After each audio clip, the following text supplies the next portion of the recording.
Just one moment.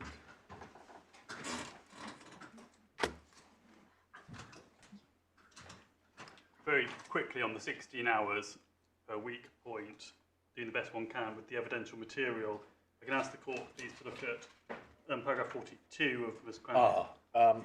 Yes. I've left behind my notebook and indeed my blue folder. I can listen to this without making a note. Yes, so page 14, the first witness statement behind tab 1 of the supplemental bundle. Paragraph 42, Ms. Graham makes the point that the 16 hours is based on what was previously the case under working tax credit. So, essentially the witness is... So, sorry, did you say page 42? No, sorry, paragraph 42, page 14, the first witness statement.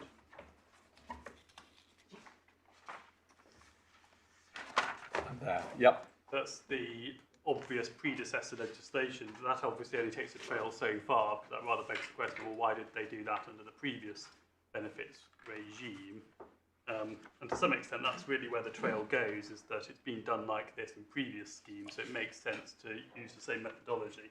But there is a bit more evidence. Can I just digest this? Sorry.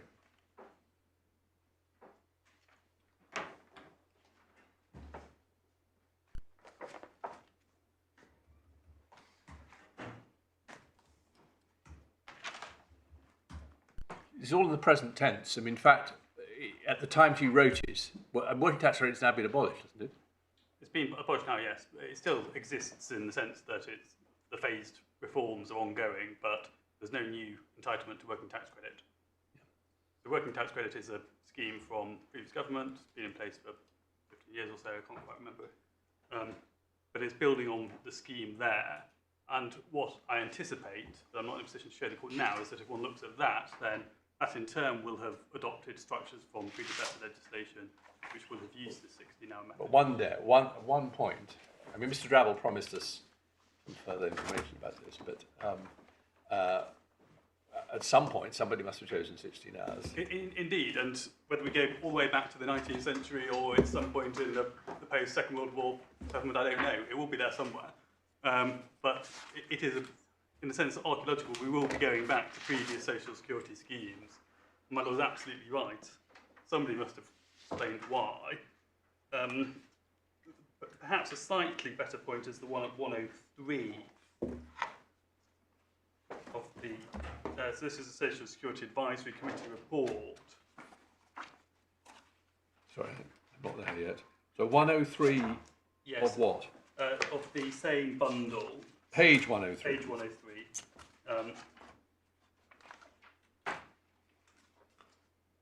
So the section which says caseload, again, it only goes... So what is this we're looking at? It's a report from the Social Security Advisory Committee.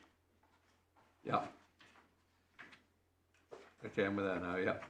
So they make the point about how this reflects the design of labour market contracts.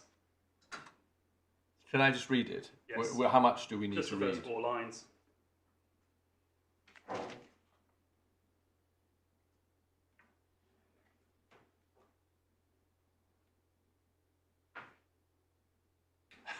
Well, yes and no. I'm not quite sure what that means. It becomes circular because one doesn't know if the labour market's driving the social security decisions or the other way around. Right. Yes. Mr. Drabble has a nice point from employment legislation, but I'll let him make it because it's his point.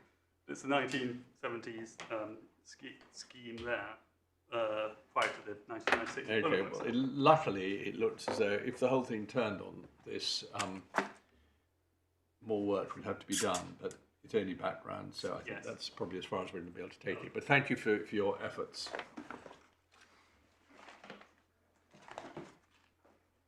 Yes, Mr. Drabble. My Lord, can I just fill out 2 points that arise out of what I said this morning and out of the exchange we just had? The first is just background information in relation to the 16 hours. I suspect Lord Justice Underhill may remember, followed, that the Employment Protection Act 1975 ended up with a cut-off of 16 hours a week for the divide between part-time work, which was not protected.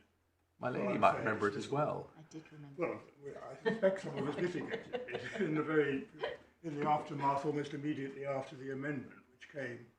I'll look down where it came from. Doesn't really matter.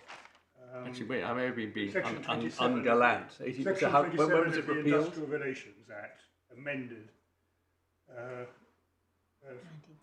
Sorry, Section 119 of the Industrial Relations Act amended Section 27 of the Employment Protection Act 1975 to reduce. That can't be right. The Industrial Relations Act was in 1971, or maybe it's the other another way one. around. My note has got it the wrong way around. Oh, I see. Right. Okay. The only point in mentioning this is that there has been for a very long time a recognised divide between part-time work and full-time work at 16 hours. Yes, I see.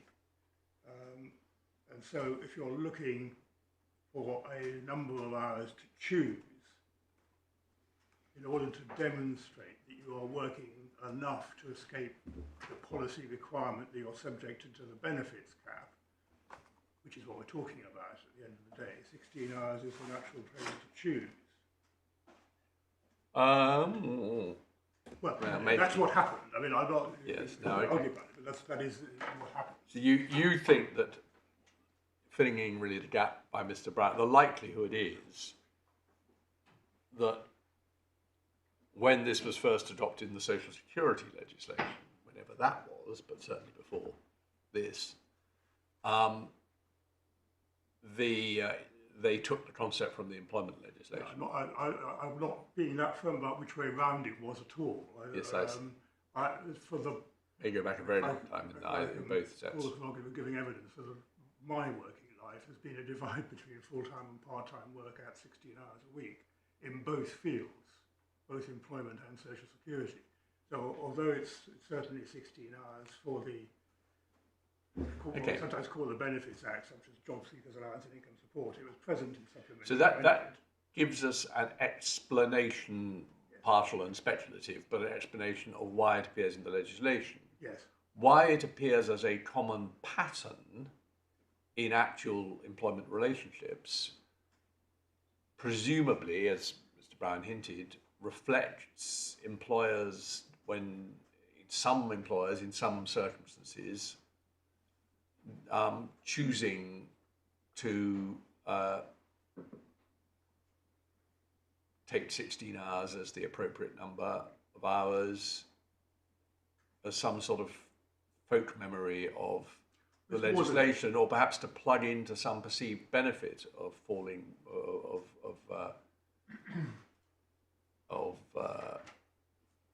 yes, I mean, I to see quite what the benefit to the employer would be, but still. The employer, given the fact that the hours are, the rate of pay for the national living wage or whatever one calls it, is the lawful legal minimum, is going to provide for a limited number of hours that's provided at work. That's what we've dealt with in the skeleton.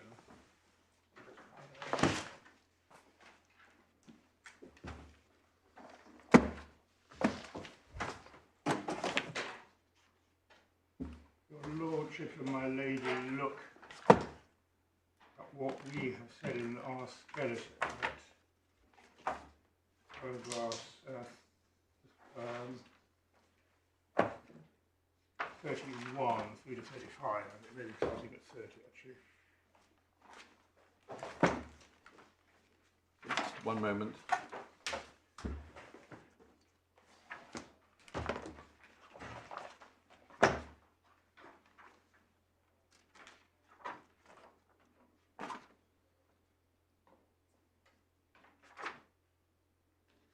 Yes, I see. I'm sorry. I should have picked this up from your skeleton. Footnote gives you more near contemporary benefit references. Footnote 4. Yes. They would certainly have had their predecessors in the income support scheme. But the one thing it doesn't do is explain why employers would choose to employ someone on the exact pattern which Ms. Pantellerisco was employed on. No, but what it does, I mean, her case is my employer was under a contract which assumed I was going to employ someone at 16 hours a week. That was what I was being paid for by the local authority. That's but that's still likely to be an accident. The local authority will have perceived I don't think so. that the grandmother required 16 hours care. No? No, it's well, a lot of, I mean, yes, the assessment would have said you need full-time care and that is 16 hours a week. So in that sense, it's an accident. But it reflects a common assumption of the way in which this Yes, labour market works. We've probably taken this as far as we can, but Yeah. I found that illuminating. Thank you. I mean, the crucial point from the present case is that, as we say in paragraph 34 of the schedule we've just been looking at, these features of a cluster around 16 hours a week at the national minimum wage are a predictable function of the labour market which the Secretary of State Would your case has be to deal with. different if there were no particular cluster around 16 hours, or perhaps there was some cluster because it's a nice round figure, but not a very significant one, and for no particular reason, but the people who have, whatever figure you choose for the Regulation 82(1)A will in fact correspond to somebody's actual earnings. Yes, it will. But It doesn't Your really matter Lordship whether asked that's why a case bit of a very lump different. or just a random distribution. well, Your Lordship asked me why case pretty different. I think that's the point at which I want to move on to my second amplification point after lunch, which is quite important to sort out what's happening with the benefits cap and what's happening with universal credit. The vires for Regulation 82 is Section 96 of the Welfare Reform Act 2012. Which we've I'm just sure been you'll- brought. I don't think we've got that. No, we have now. It's been Oh, brought. I think Mr. Oyster may have sent it through literally Yes. now. Well, so efficient is my clerk. Yeah, I'm that glad you're it's come through to us. in which case you've got an advantage over me.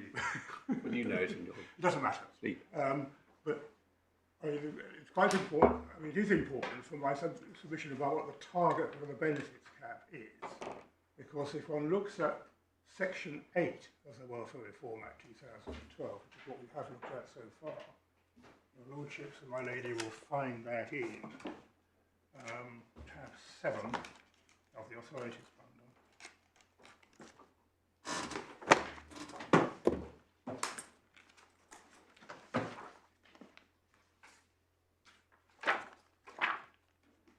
That provides the vires, as we explored this morning, subject to finding a definition of prescribed,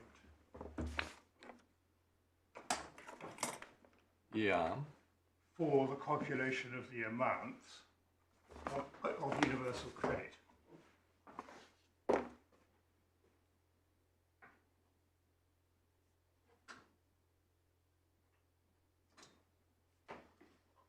In particular, 8.2 and 8.3 deal with what is the maximum amount and the amounts to be deducted. That's a universal credit calculation, applicable only to universal credit. Section 8 is in Part 1 of the 2012 Act, headed Universal Credit. See that? No, it is in Part 1. Section 96 deals with the benefits cap. Are you about to tell us this is in a different part of the Act? Yes, Which part is that? Part 5. What is Part 5 called? Other Social Security General, I think. It deals with a whole range of things: personal independence payments, work capability assessments, a whole mass of other benefits. And the benefits cap, of course, is not targeted specifically at universal credit, although the more we have a rollout for universal credit, the more it's going to be universal credit that's subject to it. But it's a cap that affects tax credits, job seekers allowance, income support, etc. Well, can I be, again, this may be ignorant of me, when the scheme is finally rolled out, it will all be universal credit, won't it? All the others are what you might call transitional legacy. Yes. But I had the impression that quite recently they'd all gone, but that's not yet the case. I mean, they're being rolled out, and the pandemic accelerated the rollout, as I understand it. I mean, I haven't got my, I'm not quite as closely involved as I have been in the past, but the pandemic accelerated it. But at the time that we're talking about, and at the time of the enactment of the Welfare Reform Act 2012, one has conceptually a set of provisions that deal with universal credit, which do not provide a power for the exception from the benefits cap, because that's in section 96, which is in. All right, but what I was asking, the point that I was I take your point, but looking big picture, the benefits cap was ultimately intended as a vehicle, as something to apply to universal credit only.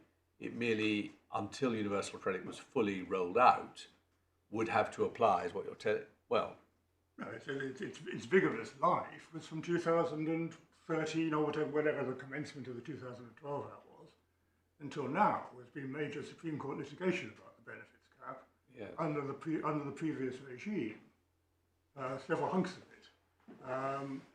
And so the submission this is going to is that if one goes back, as it were, to the table in the Select Committee report, what is happening as a result of the interrelationship between the assessment of income in universal credit under Section 8 and the wording of the exception to the benefits cap under Section 96 is a markedly differential application of the cap. And the cap is £5,000 in Mrs. Pantellerisco's case, a year different. Now, certainly Section 96 doesn't talk about that effect. It simply talks about there being an exception to the cap. And it is a pretty marked effect. It's a funny bright line to find that people who are subject to the cap as it was originally intended, namely the people in line 1 of the table, avoid the cap by working the amount prescribed under Section 96. And continue to avoid it for as long as there are benefits that are not universal credit subject to it. And people who are working the same amount, we've been through this again, but in the circumstances identified in line 3, are subject to a cap, the virus for which is Section 96, solely because of the way in which the mechanism for universal credit has been applied. Now, the way we put our case is that has to sound on the basis that there's a feature which goes to the rationality of the Secretary of State in designing the cap under Regulation 82. But it does. I'm being slow. Why does the source of the vires? I understand your basic point. At least I think I do. If I don't, I certainly will have by the time you finish. But I can't quite understand why the source of the vires for the cap and the source of the vires for the basic rule really advances the argument. Well, because your Lordship has been putting to me that it's inherent in the choice of a monthly assessment period for Section 8 that you end up with the table in the Select Committee report. It just isn't. You could design a cap in any way you wanted under Section 96. You will plainly want to do so in a way which respected the underlying architecture of universal credit, but it's just not an actual or inevitable or it's certainly not inherent in the statute, in the primary statute. But that's not the way Mr. Brown puts it, is it? It's inherent in the scheme as designed in the regulations. But that is to say that it's inherent in the scheme as designed that there will be a penalty or a penalty or an effect on those in line 3 that they were subject to a cap of £5,000 a year less than those in line 1. But that's for a reason. Well, what is the? I mean, sorry. No, you're allowed to. You're allowed to. I don't take offence. The reason is that they are paid on a different payment cycle, Yes. not monthly. That's the bit that is genuinely arbitrary. I'm going to take your lordship, my lady, to what Lord Wilson said about the purpose of the cap and its effects in DA in a moment. We set it out in the skeleton, but I wanted us to go back to it in the case. The cap forces people below what is officially regarded as the poverty line in the UK. The Supreme Court plainly held that in DA.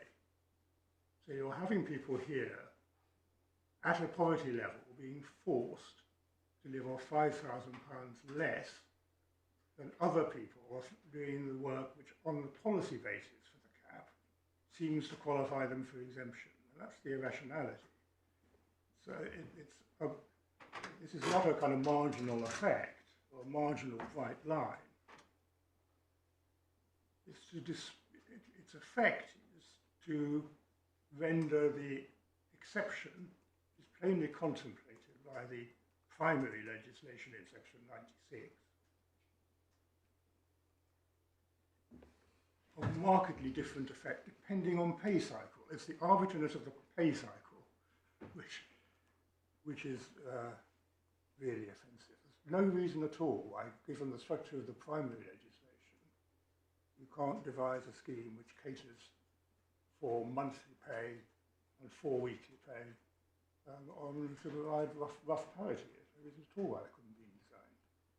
The reason it wasn't designed, as we say in a skeleton, is the Secretary of State didn't twig. And the benefit cap, the way it's designed, it's designed to apply in the same way to all the different benefits. Yes. So at the moment, until the rollout is complete, you have everyone who's receiving the non-universal credit benefits subject to the cap. Note that Western is very hopefully just passing. At the moment, you have a range of benefits which are subject to the mechanism in section 96, which include universal credit. Sorry, they include, well, they do include universal credit, but I don't want to say. Income support, job seekers allowance, child credit, and so on. Uniquely, because of the way in which Regulation 82 has been structured, you get this differential treatment of pay cycles in universal credit and universal credit alone. And in a poverty avoidance benefit, that's pretty sorry. No, I was just going to. So it's designed to operate in a fixed way. Well, I would say so. I mean, Mr. Brown can point to something that specifically authorises a differential cap across different benefits, but you won't find it. But isn't that just? That's why I came back. Isn't that really just a transitional effect? Well, transitional being measured in decades. I mean, well, you say decade. I have no idea what the. I mean, there's any statutory timetable for the rolling out of universal credit. The intention was it be rolled out as soon, with all deliberate speed, with no doubt the emphasis being on deliberate, and no doubt it changes as we're now whatever we are, 8 years from when it started to be rolled out, but then there was it doesn't. I mean, I'm not sure the point really makes a difference, does it? Well, you're looking for an explanation for the difference of treatment of legacy of the cap as it affects legacy benefits and the cap as it affects universal credit, and that is the explanation. Whether it happens to be 8 years or 18 years doesn't really. The explanation is the Secretary of State in drafting Regulation 82 didn't spot the point. That's the explanation. Now, I completely agree that if the result of the drafting of Regulation 82 was obviously rational and sensible, that wouldn't matter at all. But that's not the point. The actual explanation is that the cap works on a uniformly consistent way for people who are paid monthly under universal credit and on any basis under any of the other benefits. The people who are subject to the £5,000 a year detriment, the only difference is a factor over which they have, I would say, no control, but I mean very, very little control, namely the method of payment cycle. Do we, I hope I don't need to understand, if you are in receipt of, let's say, job seekers allowance, then you simply won't be on universal credit at all. And on job seekers allowance, there is an equivalent cap, is there? Yes, there is. It's more complicated, slightly more complicated than that, because job seekers allowance doesn't include the children element, as if I'm getting this right. So for a family cap, with children, mutatis mutandis. for a family with children, on the benefits that predate universal credit before the complete rollout, you will be looking at, let's say, job seekers allowance if you were looking for work, or income support if you satisfy the 16-hour-week criteria, plus child tax credit, plus, importantly, housing benefit, because the actual cap bites on housing benefit. It's housing benefit that's decreased. So you need to look at all those components. And Section 96 provides for an annual limit reflecting what was originally said.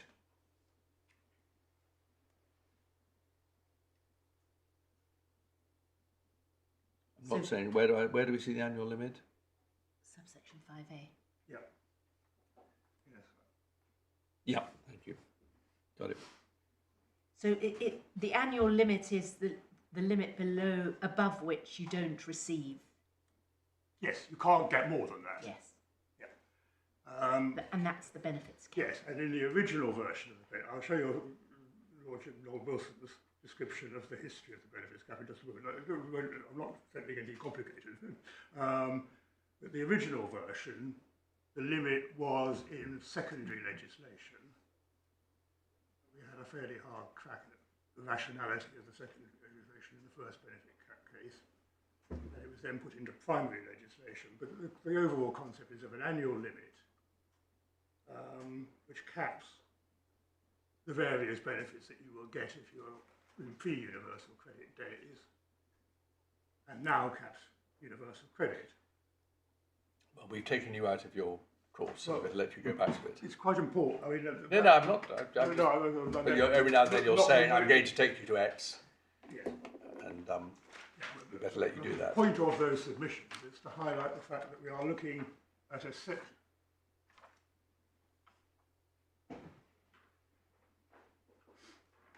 Yes, well, the note that was, I think is probably what we may have already said. It is an annual limit. It's an annual limit on welfare benefits, if one looks at the overall language of Section 96. It is not specific to universal credit. The limit is therefore not part of the fundamental architecture of the universal credit scheme, which is brought into secondary legislation under Section 8.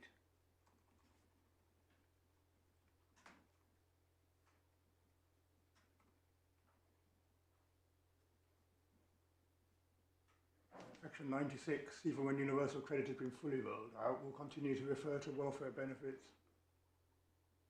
not just to universal credit. But the point of all of this is to chip away, do rather more than that, at Mr. Brown's submission that the monthly period of assessment concentrating on money received is a fundamental part of the architecture of universal credit, certainly an important part of the architecture of universal credit, is not part of the architecture of the benefits cap, which is what we're actually dealing with. Hang on 1 second.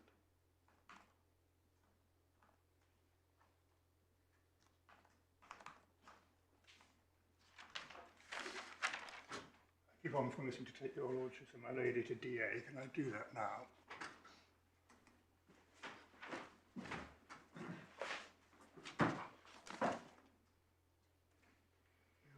The court will find it in Authority Bundle tab 4.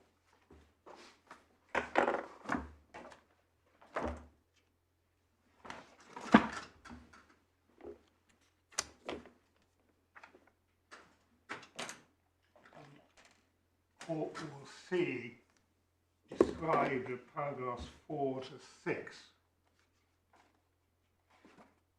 Brief history of the legislative provisions in relation to section 96, on page 54 of the bundle, 3295 of the report.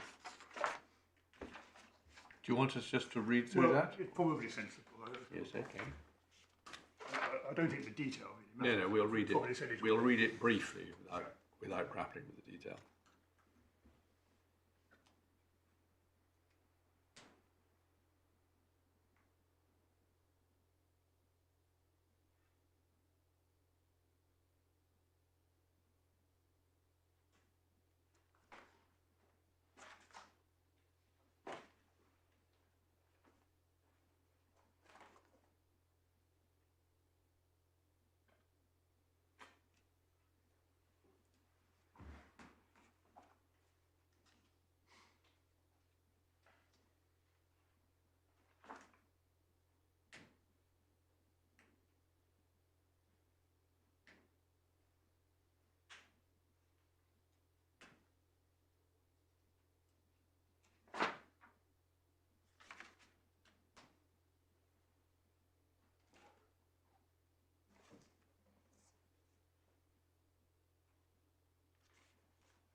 There's a passage which is most pertinent and which is set out in our skeleton is actually paragraph 7 and 8, including the description in 8 of the ability of parents to escape the cap by undertaking work for not less than a specified number of hours as described by the government as a key exemption and is therefore central to the design of the scheme. That's what we're dealing with.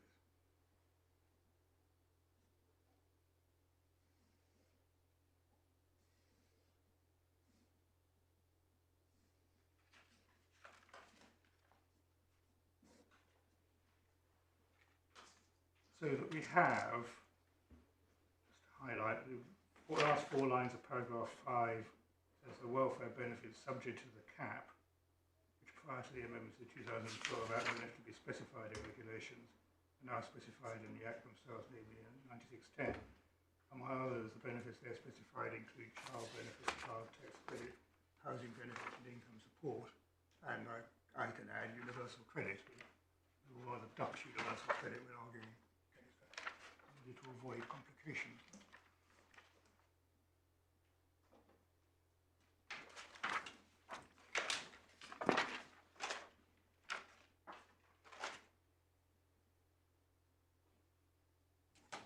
This was an Article 14 case, was it? Yes. Right. And then if we go on to look at the Supreme Court's description of the effect of the cap, the Court will look at paragraph 33, footer page 60 of the bundle.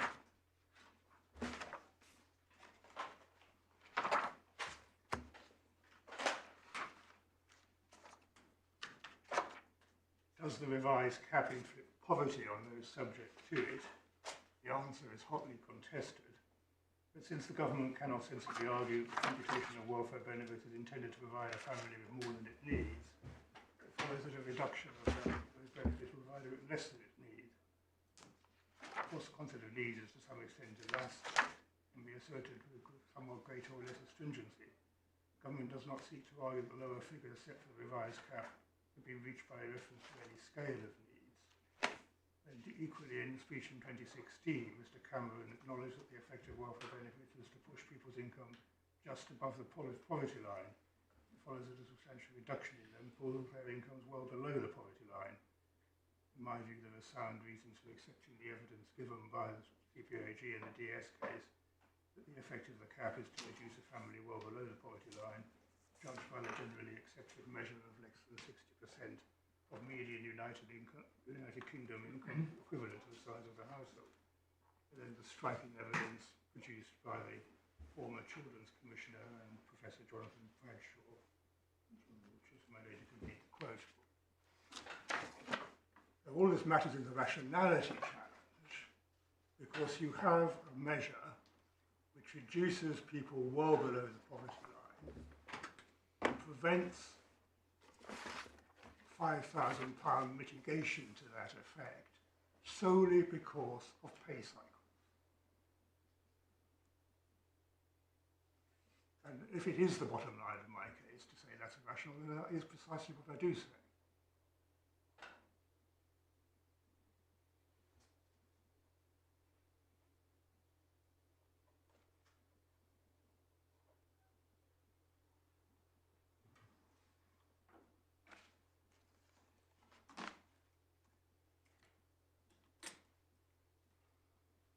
In answer to my lordship's questions this morning, I said that one of the main issues on rationality was the scale of the effect.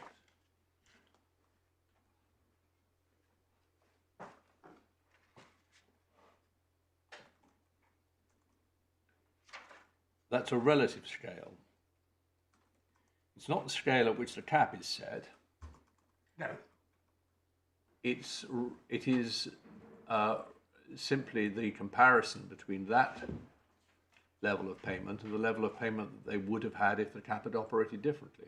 If the cap had operated to provide for an exemption provided for in the primary legislation, yes, I agree with that. Sorry, what do you mean if it had provided for an exemption in the primary? The Section 96(6) provides the power to provide for exemption. Yes, but not a particular exemption. We don't have 96(6). Do I read 96(4)? Provide for exceptions to the application of the benefit cap. Yes. So you'd have to have an exception for those not paid on a monthly basis. No, the exception for everything other than universal credit claimants paid on a 4-weekly or other than monthly basis. The exception is working 16 hours a week or producing the income equivalent there too.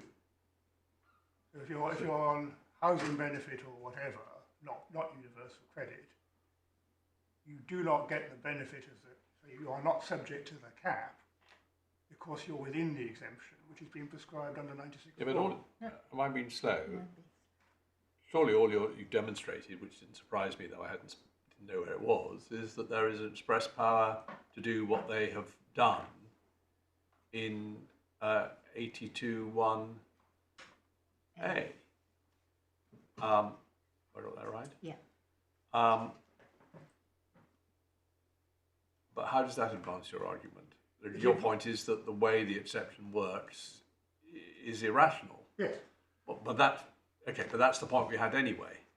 Well, your lordship say that. The answer to the allegation that it's irrational has been that it's the natural product of the architecture of the universal credit scheme. I keep on saying that, Mr. Brown keeps on saying that. But it isn't, because the exception is not to do, or not to do in terms of, is not formulated in terms of the means test for universal credit. Yeah. It's an exception to the cap. I agree that's a simple point, and I've said it already, but I mean, that is the point.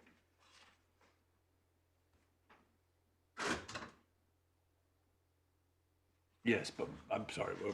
Like my lady, I was just slightly puzzled how that argument is added to by pointing to 96(4)(c). But well, it makes it much more difficult, and I would say impossible, for the Secretary of State to say that the imputation of a money received component into the means test under Regulation 82 is a natural consequence of the introduction of the universal credit scheme. It just isn't. You could equally well have preserved, and would if you thought about it, a provision similar to that which applies across the range of other benefits in any event. Nothing contrary to the architecture of the scheme. So how would you have had it work for a weekly and a fortnightly and a 28-day cycle? You could simply say you're working 16 hours a week. I mean, there's no problem about that. It's, that is precisely what it did say in the DA world. So you'd have the benefit cap calculated differently from the way in which you assess the mean? If necessary, yes.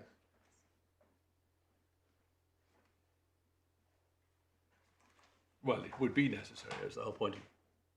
You say if necessary, but that's the point of doing it, if you're right. Yes, I'm not picking up on words, I'm just trying to no, understand. I don't mind. You are dealing with an exception to the benefits cap. The policy behind having the exception is to reflect the desirability of people going into work. How much work do you need to do to reflect that policy objective? Now, we don't know precisely why 16 hours a week has been selected, for the reasons we've been discussing, but there is no doubt that historically and now, it's the government and Parliament have decided that it's enough to justify exception from the cap to work 16 hours a week. And that's apparent on the actual wording of Regulation 82. So why is it that you have this 5,000 a year differential effect between line 1 and line 3? It's because of the shift to the money received aspect under universal credit. Is that a natural consequence or an inevitable consequence of the shift to universal credit? The answer is no.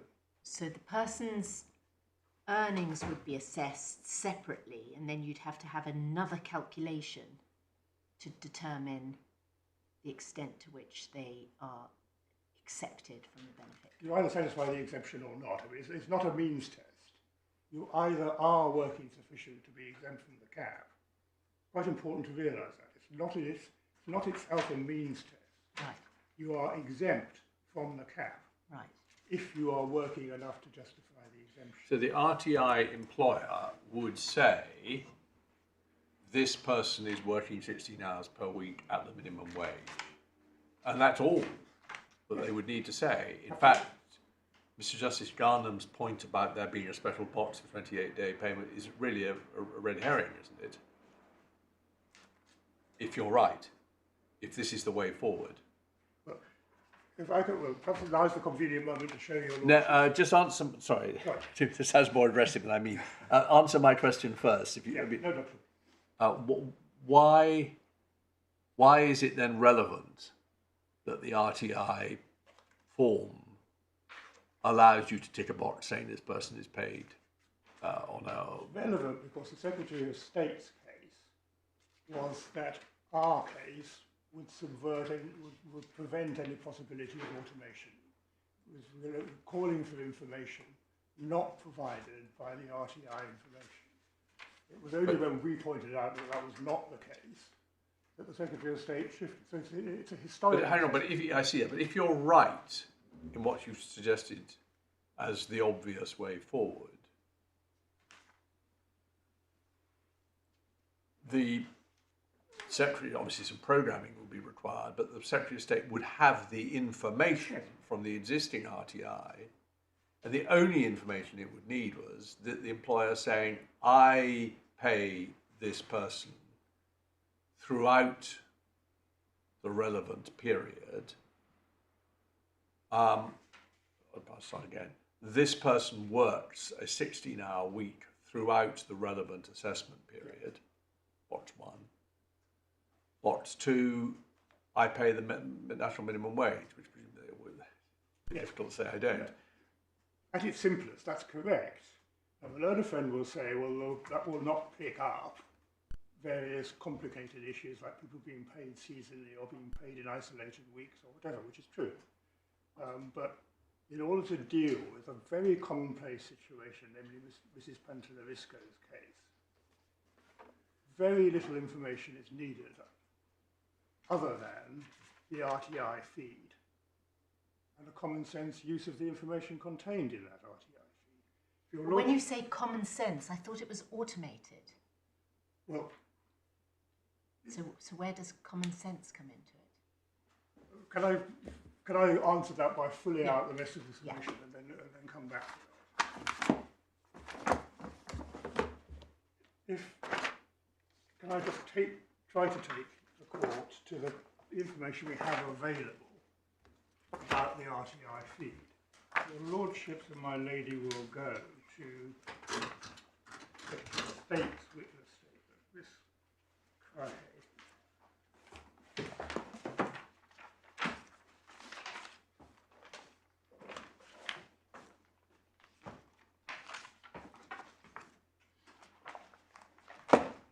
A witness statement at paragraph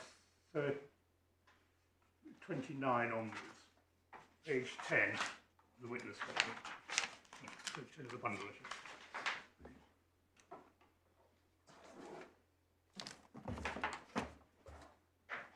Hang on 1 second.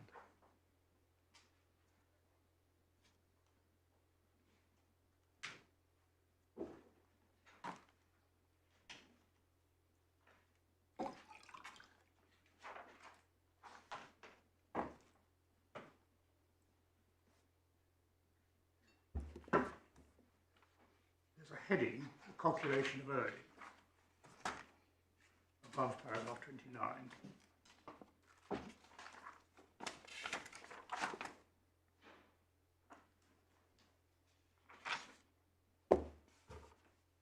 Yep.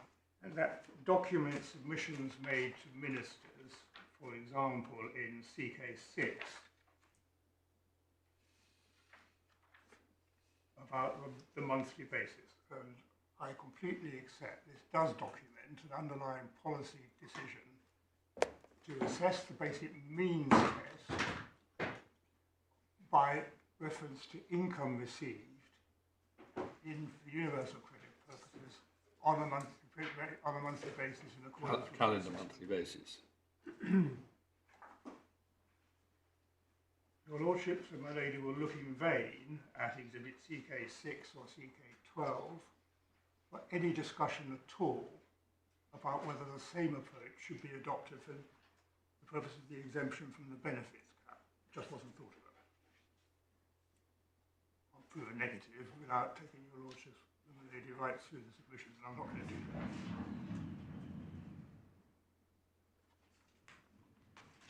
So that's as far as we get, and then we get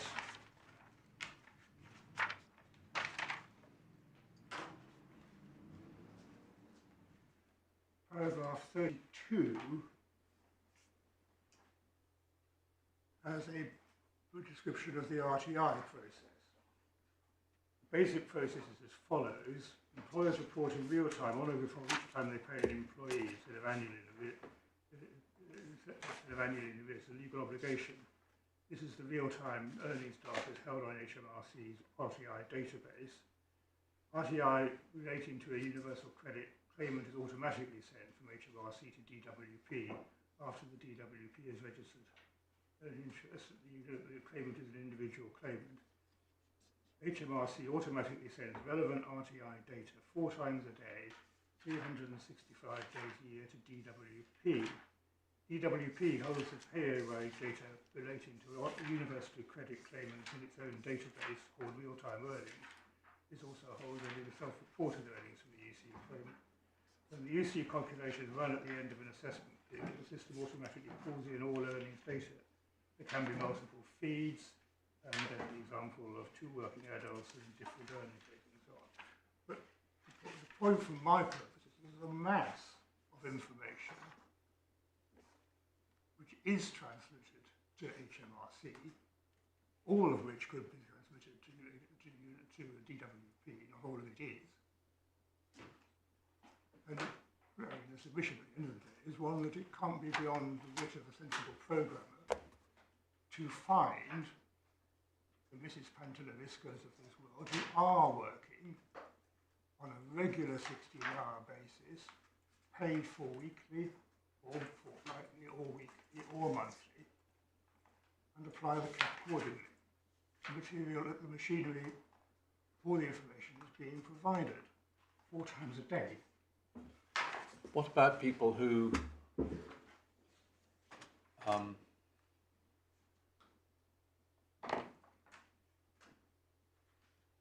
paid, let's say, are working alternate weeks? Well,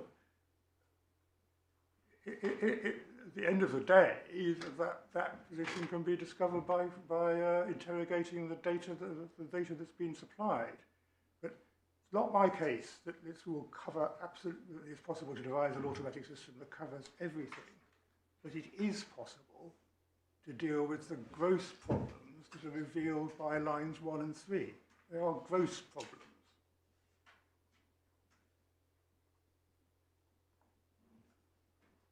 I'm not a computer programmer. I don't want to get dragged too much into how I would devise I couldn't devise a program to deal with all of this. The submission is that to hide behind the difficulties of responding to a situation the Secretary of State hasn't thought about is fundamentally unattractive. I can't believe that if they realise. But you say it's not your case that you can cover all. Well, you didn't use the word, but what, non-standard? Yeah. I'm perfectly happy with that formulation. Anomalies? Yes. What about the paid weekly or paid fortnightly? Well, that does seem to me to raise the same problem as the paid monthly. We've had the discussion about how often they miss out, and they seem to miss out rather less than the people paid monthly. But you will get, the moment you get any sort of pay cycle, as opposed to the isolated week, you get material which can tell you the HMRC or you, the DWP, what is happening. But is this, your essential touchstone is what can be covered and it is irrational not to cover, is all cases of regular payments on a non-calendar monthly pay cycle. I'm content to rest at monthly, fortnightly or weekly. Yes, well that's realistic. I mean, you could imagine people who are paid every 3 days, but it's not realistic. But you do see, the logic of your position has got to be weekly, fortnightly. Yeah. Something that has the characteristics that leap out at one about this case. I mean, here's someone in a regular job doing it enough to get the benefit of the exemption on the face. We all know she is. DWP, if they look at their computer records, know she is. And they're deducting £5,000 a year off her benefit. Now, I mean, that's our bottom line. Now, there may be more complicated situations, but to say that result is a predictable and necessary result of the architecture of the universal credit scheme is, in our submission, just not right.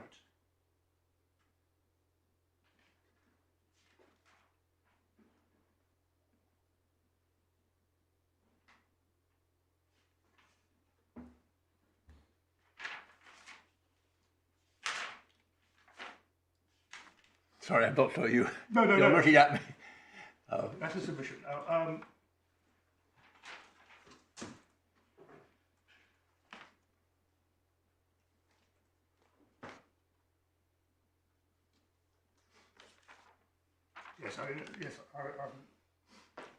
Just to kind of put together finally the references on RTI.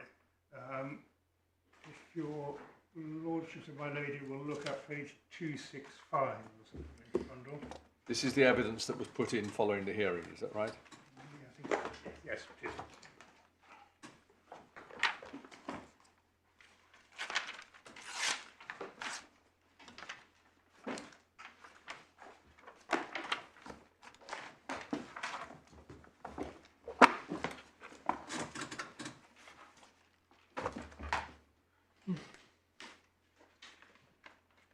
Catching up with myself. 265, item 24 is relevant to the information that the DWP has.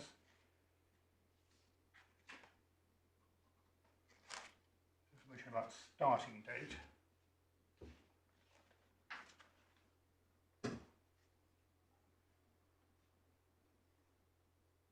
what does FPS, EPS and EYU stand for?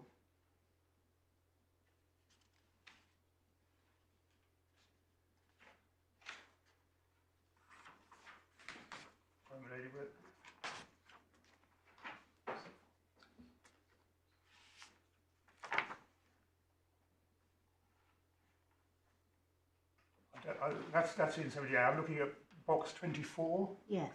Yeah, but the column, the columns on that page, I see FPS. just by the upper hole punch, the ones which I've are got ticked it. wide. Full payment submission, employer payment summary, and Yes, earlier year I'm update. grateful.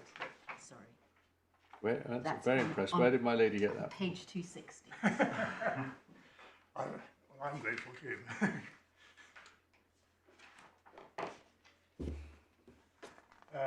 Next one, to draw your court's attention to is box 40A.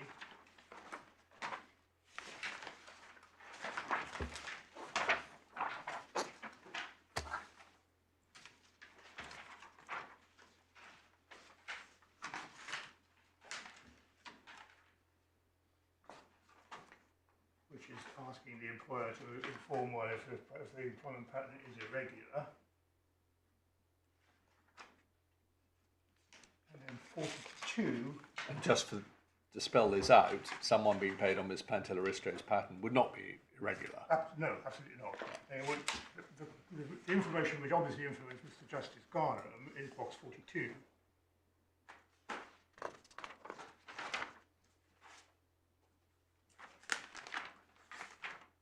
Pay frequency.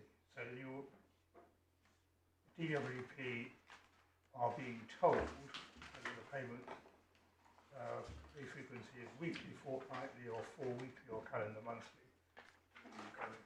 Quarterly or whatever.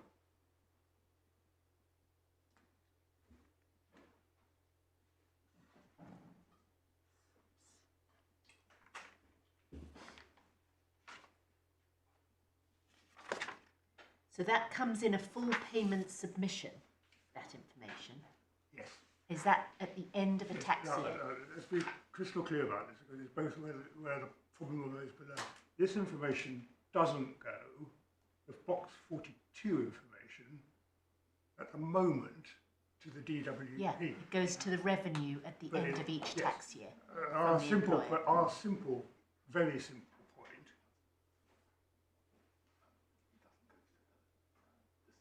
Yes, I know. There's sophistication even on that, which I need to be careful. It doesn't go to the decision maker in the DWP. It does go to someone in the DWP, but there is no reason. We have said since we knew it existed at all, its existence is what led to the post-hearing submissions. The Secretary of State's primary case was that the information wasn't available. Well, is it going at the end of a tax year though? No, I'm seeing shakes. It goes with every payroll at the end of the tax year. We don't mind. We no, don't mind every Mr. Royston telling us Yeah, if well, you no, don't mind. Probably rather helpful. Mine was my lady. It goes every payroll. So each time the employer makes a submission to tell HMRC Yeah. what the pay arrangements are for its staff, all this information must be submitted. The witness statement of Helen Hargreaves, who's a payroll expert, may throw some more light on that for payroll. But is that what I haven't quite understood? Is what the significance is of the three columns. FPS stands for full payment submission, but I don't know what a full payment submission is. That's the information that goes with every payroll. Yes. Yes. Okay, hang on 1 second. Hang on 1 second. Don't tell me anything till I've written that down. But No, don't tell me anything.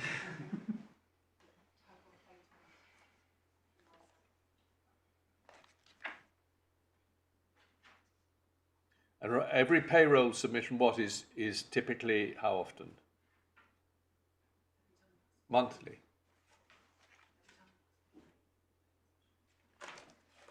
each time pay is made. Yes, I see. Yep, right.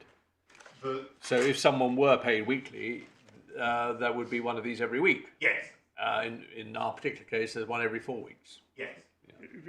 Mr. Royce has been telling me to get you to look at paragraphs 8 to 11 of Helen Hargreaves' witness statement at page 257. It may be of assistance to start at paragraph 5 on 256, because what she explains very helpfully is that prior to the introduction of... Well, wait, you're wait till we got there. I've got there. Yes, I have paragraph 5. Prior to the introduction of RTI, this happened once a year at payroll year end using payroll. Sorry, it's Hargreaves, this is Hargreaves 2, I'm looking at Hargreaves 1. Sorry, yes. 256. 256, paragraph 5. Let me just read it first.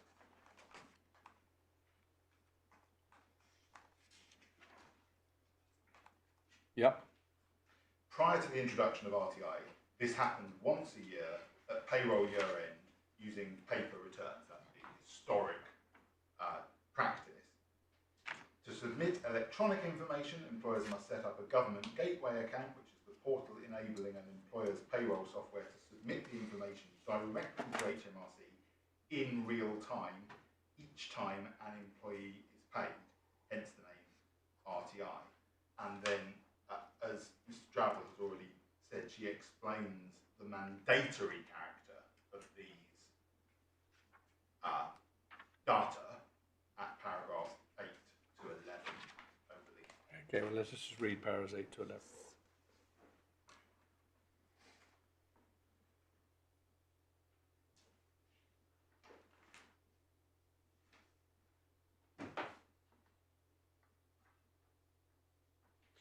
Yes, thank you.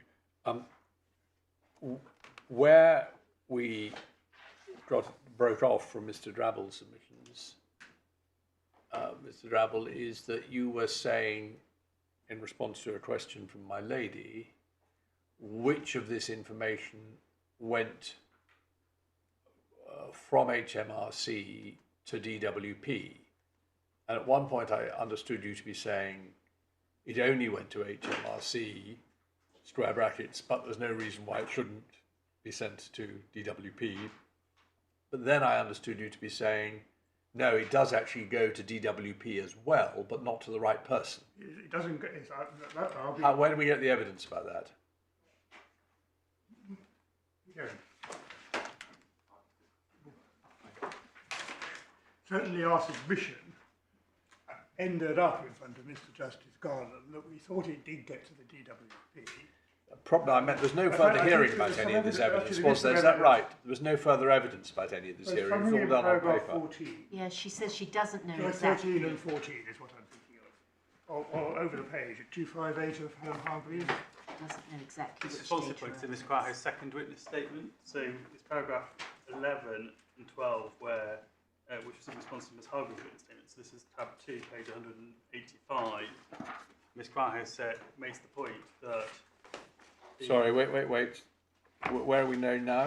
This is, so the sequence of events, Ms. Hargreaves' second witness statement, which you've just seen, Yeah. post-hearing, then Ms. Craho's second witness statement, post-Hargreaves 2, Yeah. also post-hearing, and at page 185,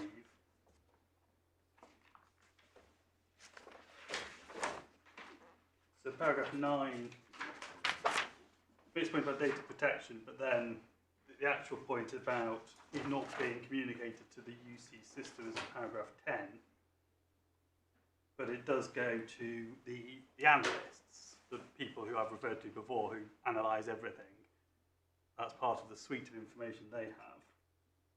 And does she say why they can't be sent it? Well, she says they aren't sent it because they don't need it.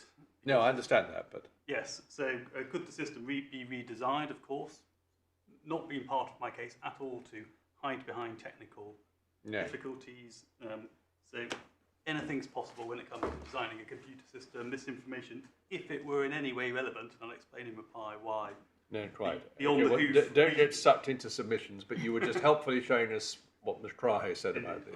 I'll leave it there. Just let me note this down.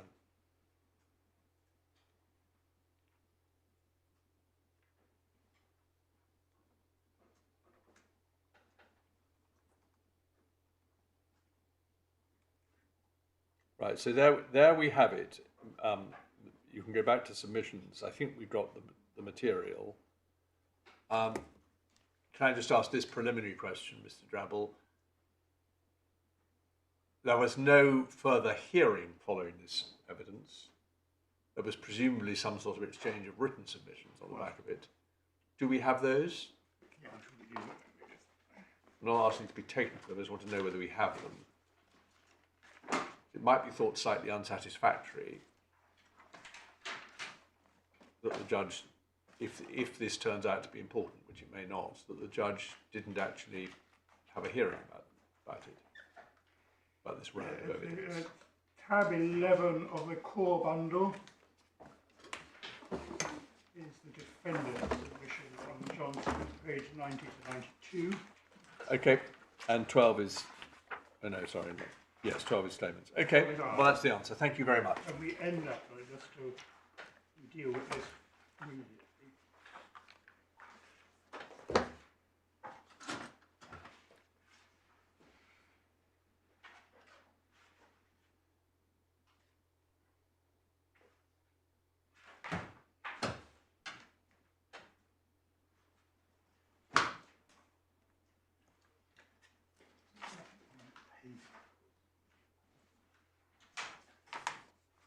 Sorry, So the reason I'm hesitating is that both 11 and 12 are dealing with Johnson, Yes.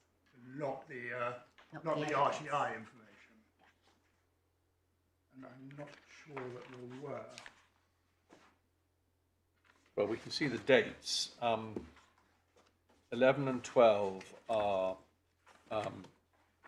dated from June 2020, but the further evidence, say, of Mr. Krahe was 14th of May 2020. So certainly one would assume that in these post-Johnson notes you covered the Krahe and Hargrave 2 and Hargrave 2 evidence. My recollection, others will correct me if I get this wrong, is that at the hearing it emerged that the picture that the RTI information didn't include information on pay cycle was not complete because of the existence of box 42. And accordingly, both Krahe 2 and Hargreaves 2 went in to deal with that issue. It doesn't look from the index of the core bundle as if any separate submissions went in. Then the court delivered the judgment in Johnson, and we put in the submissions on Johnson. Yes, I see. So sequence was hearing 12th May, shortly after hearing, as a result of questions raised in hearing, Hargreaves 2 and Krahe 2 without accompanying submissions. 3 Johnson, whatever date that was, 4 post-Johnson submissions. Okay, thank you.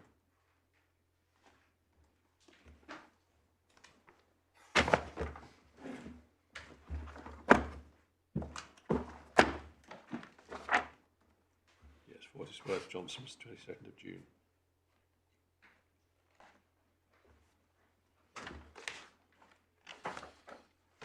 Right.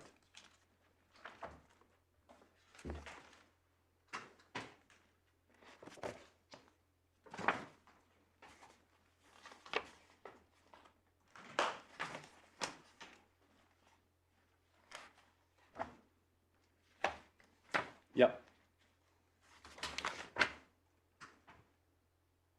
At the end of that phrase, says we make the submission which is currently recorded in paragraph 52 of the supplemental skeleton for this court at page 30 of the bundle. 1 second.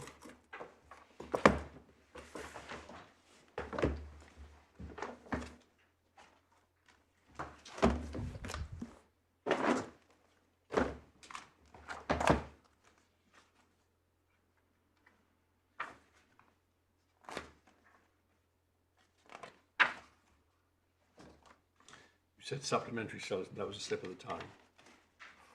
It was. Yeah. Skeleton for this court, tab 2, page 52 to 53. Sorry, paragraph 52, 52. Yeah. sorry. Doing badly at the moment. Paragraph 52 to 53.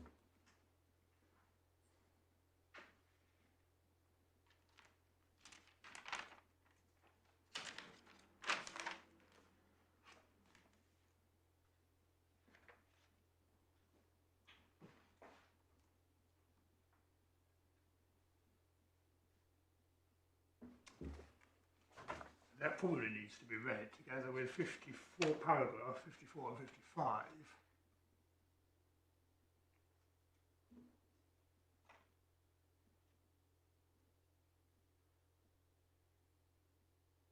Which again relates the existence of substantial information provided by the RTI system,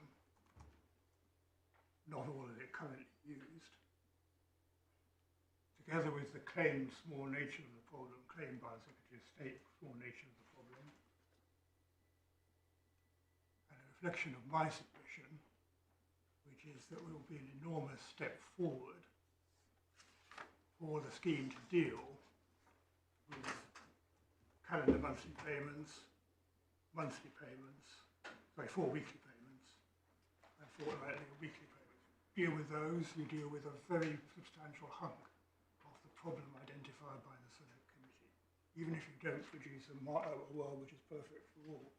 But you accept that manual intervention might be necessary? Well, I've got a computer program, I can't No. rule it out, but we do say, your Lordship, your Ladyship, seeing the full amount of the information, they have a massive information. And it must be possible to devise an automatic trigger that says, here is somebody who's being paid regularly on a 16-hour per week basis. The employer's telling them that. Well, they're telling them that they're being paid it this week or this fortnight or Well, this month.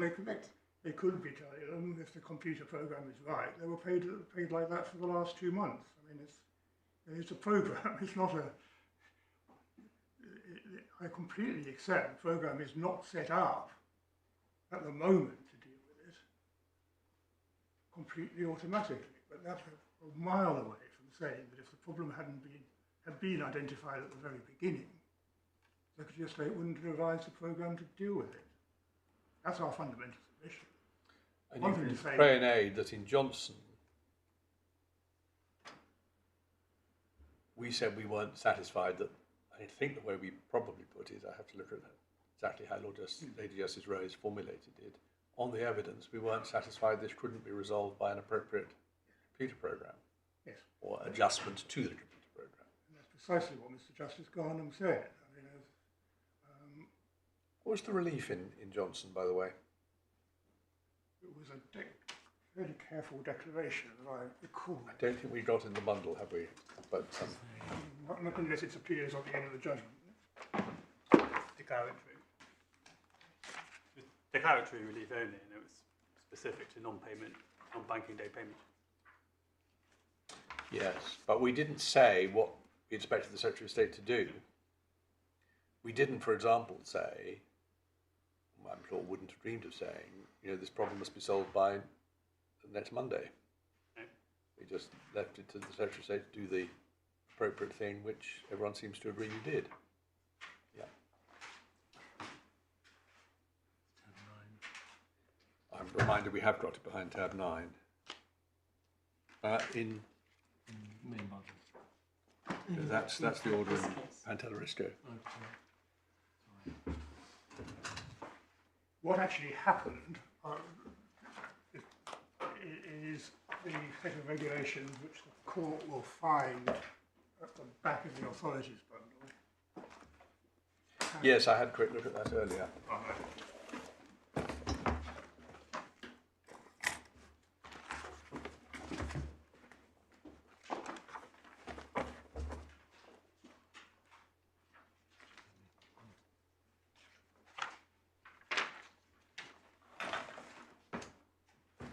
The explanatory note says in terms this was done to implement Johnson.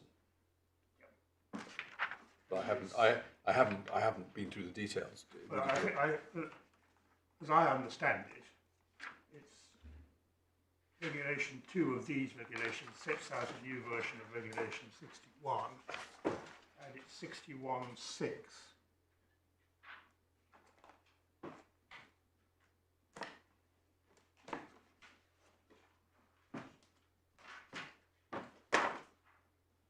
Yes, I see. And we don't know, unless Mr. Brown is able to tell us, and wishes to tell us, whether the Secretary of State has, as it were, automated that determination or has to do it manually. Well, I'm hesitating because I'm about to talk about computerization. You're about to be told. A major possibility that strikes me, given the volume of the information that goes under RTI, is the computer sets up an alert. Here is somebody being paid over a period of time on a 4-weekly basis at 16 hours a week. Check whether the benefit cap. Well, we don't know, and we shouldn't speculate, No. unless Mr. Brown is able to tell us. The published guidance on the website is that if it happens to you, speak to your work coach, which you can do online, and speak to your work coach, the person at the DWP who is responsible for your universal credit. Ultimately, this is all done on an online journal. So it is the responsibility of the individual to raise it, and then it's a manual adjustment. So it's not picked up first; it's picked up by the individual in most cases. And then it's done manually, not automated. Yes, so done in the way envisaged by the legislation, which is reallocation. Someone has to actually do the reallocation. Yes, so it's coming back to me. If you are a claimant, there is an online journal, Yes. which is a facility whereby you can effectively talk to the DWP. You have to be adequately sophisticated to do that, or have, I suppose the answer is if you aren't very sophisticated, you go to your advisor who in the CAB or wherever who Or the helps job you. centre Or do jobs. that. And there's some examples of that in the bundle of Ms. Pantellerisco's work journal. Yes, I saw.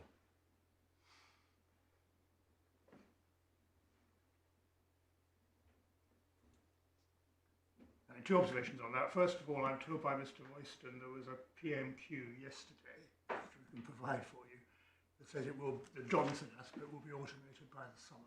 So it's not automated now, but will be by the summer.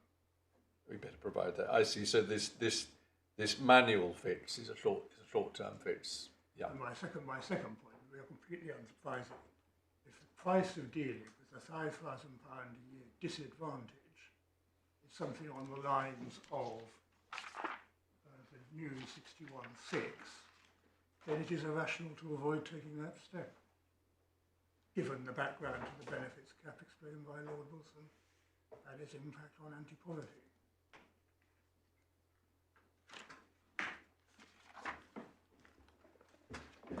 It's hard thinking aloud here, and I'm very well alive, and so Mr. Brown needn't worry about it, but at least I'm aware of it, that it's not for us to sit here and throw off clever suggestions to how these problems are going to be dealt with, but it's still helpful just to get a feel for the nature of the problem, put it that way. And in the spirit of that, one would say that the problem we have here is of a different nature, very different nature from that in Johnson, because Johnson, it would occur at erratic intervals. It's true that a very well-informed computer could see them coming and knew the date of Easter and had been at the Synod of Whitby and all that sort of stuff. But this is something which happens 11 weeks out of 12. Yes. And something else odd, wrong, no less seriously wrong, happens in the 12th. Sorry, 11 assessment periods out of 12. Yes. And something else happens wrong in the 12th. So this sort of raises as a one-off isn't going to be the right approach, I would have thought. It's got to be structural. No, but the similarity is that you, the DWP, do know very early after someone takes a job that as long as that job continues, the problem continues. Because it's the relationship between the Regulation 82 calculation and the assessment period, the moment you get into a job which it's apparent to the DWP on the Party I information has been held down, then the problem continues. And that's an aspect, from my perspective, of the irrationality. You know there's a problem. You know there's a mismatch between the amount of work, measure it in terms of income or measure it in terms of number of hours, matters not. You know there's a mismatch between the amount of work and the way in which the UC calculation is panning out, to the tune of £5,000 a year, as I keep on saying. And okay, you may need time to react, but we submit there is simply no excuse for not reacting.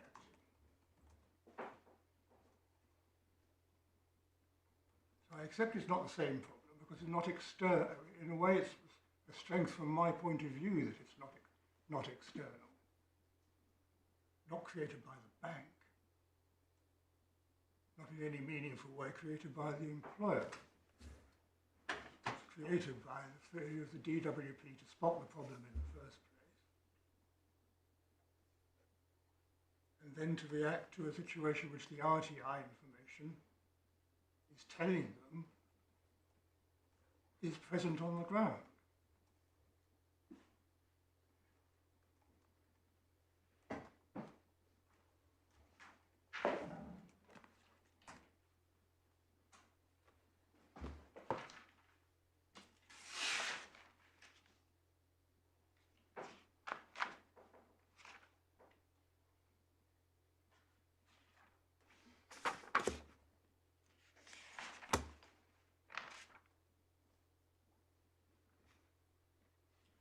I think the last thing I want to do is just make good the submission that the Secretary of State didn't consider the problem in advance. I'm fully aware of the observations the court's made about the potential relevance of otherwise. If the court will go back to the Select Committee report,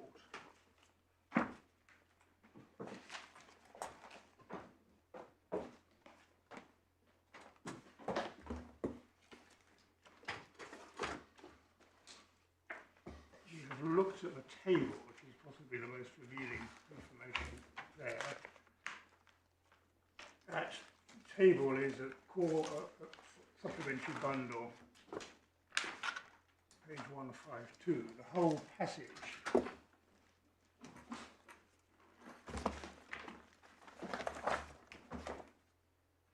dealing with universal credit assessment periods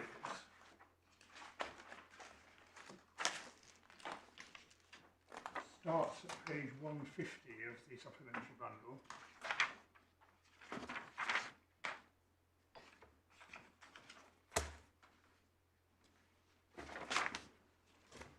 Your Lordship will see that paragraph 85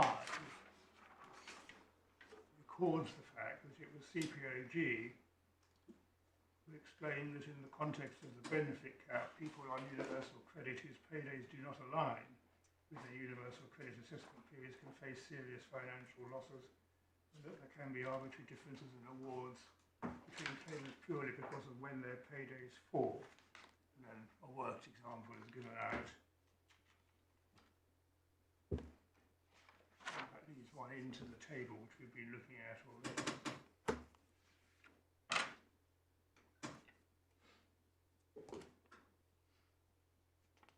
Paragraph 87 recalls the fact that CPAG told us that it suggested a solution to address this issue to the department, recommended using existing arrangements for averaging earnings for current use to determine whether claimants are earning enough to exceed the threshold for in-work conditionality. They are in work but below the threshold and be required to look for more work. And CPAG are accepting that has to be done manually for that conditionality. In all evidence, the Minister told us the Department is aware of the issue and is looking into it, and correspondingly confirms that the Government Department does not know how many people have been affected by the issue. The figure would be about 1% of those capped by universal credit, around 98 households. But that figure will go up substantially following rollout. Following. The further rollout of universal credit. What was the date? This was in 20. This was yes. This evidence was given in 2018. Presumably. Pre-pandemic. Yes, I can see. Yes, certainly.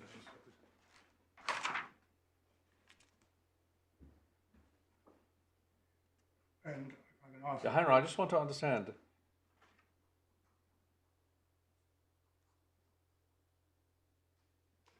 That's a much smaller number than the ones we'd seen in the other evidence. Yes.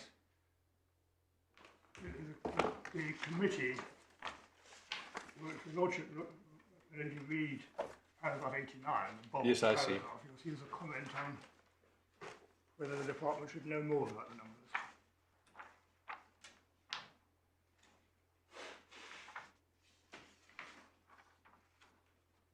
The reference in 89 to courts have already found.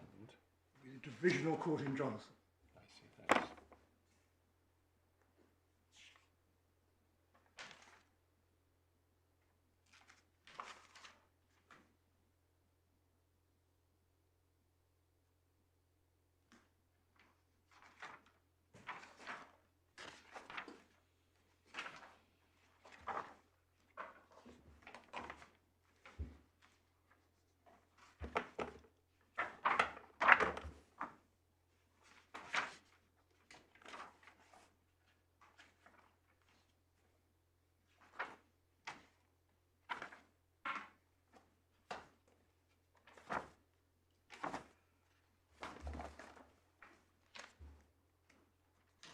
That passage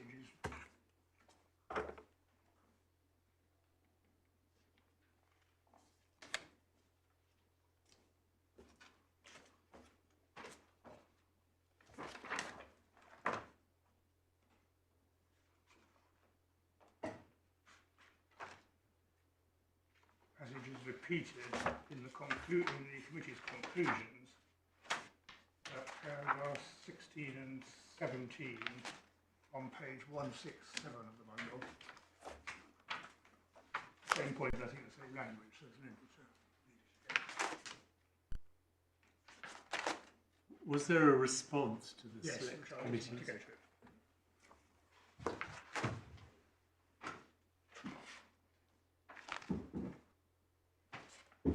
It is a response. What the government conspicuously do not say is this is an inevitable feature of the architecture of universal credit. Nothing like that comes out as the response. The response, your lordships will find, but only will find, in rather tiny printing at page 180 of the bundle.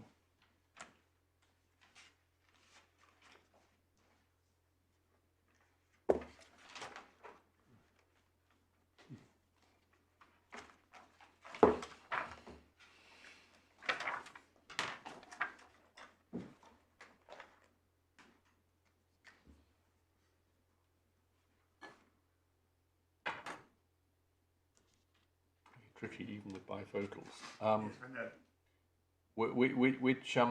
Which recommendation are we concerned with? It's the very foot of the page.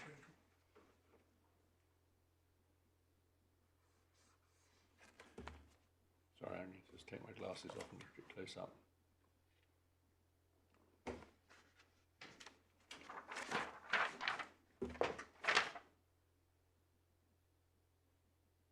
They do say that they're applying the legislation correctly. They say There's they're no applying, error. yes.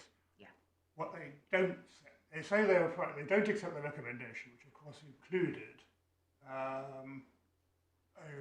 recommendation that the department identify all cases where the cap has been applied incorrectly, to use the language of the recommendation, and ensure claimants are fully compensated. Yeah. The government doesn't accept that because it says it's been doing it correctly. And that there's no need to compensate. Yes, but what it doesn't say is that this is a designed consequence. Well, of the monthly I think I'm making a lot out of a little. This is a very short civil service designed response, not being involved in the detail. I don't think you can draw anything from that. We got to decide the case on the merits. Yes, you have. When I say the legal merits. Well, I understand. Yes, of course I'd accept that. But you would expect, I still think, at least the forensic point of view, that if it is right, if it were right, which we say it's not, that this consequence, the 5,000 a year loss, ought to have been seen as the natural consequence of the design of universal credit, that department would say so. And, Speaking for myself, I don't think this advances the argument. well, the way in which it was finally left, I can just, this is my last point, I think.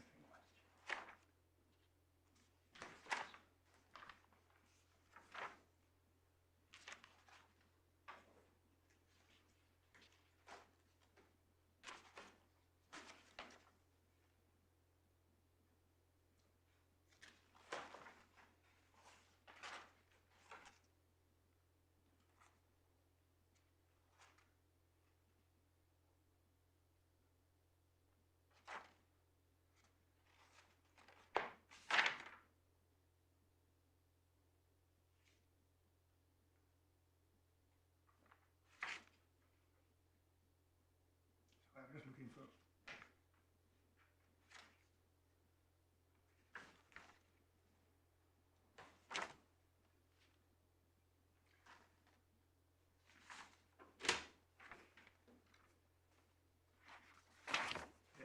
Sorry, I was just looking. It may not be helpful to go to the references that are in paragraph 39 of our skeleton, page 26 of the supplementary bundle. Sorry, page? Page 26 of the supplementary core bundle. Page 26 of the core. Yeah. Paragraph 39.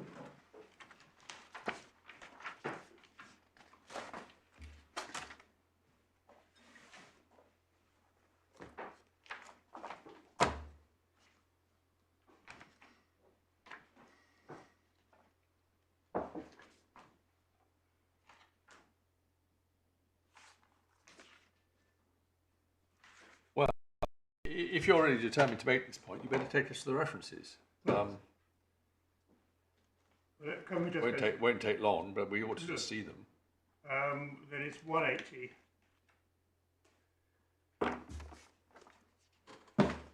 Well, that we've seen. That we've seen. It's 238.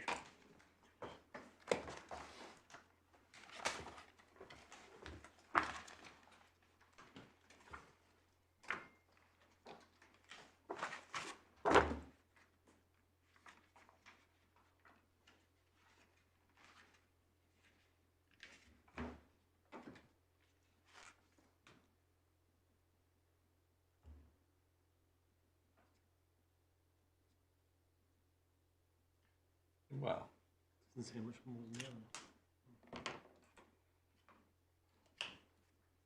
Your Lordship would have said it's the same as the reply to the recommendation of the Select Committee. I can take it no further. right. But I do stand by the submission that you're looking in vain for any consideration of a policy or consideration of the desirability of incentivising weekly pay cycles, monthly pay cycles as opposed to 4 weekly pay cycles. It just doesn't occur. It's nowhere to be found.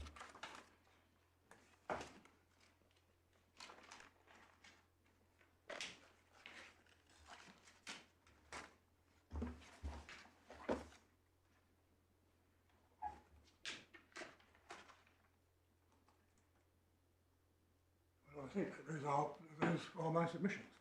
Just before you sit down, can you just help me with the evidence of Mr. Lee? Yes.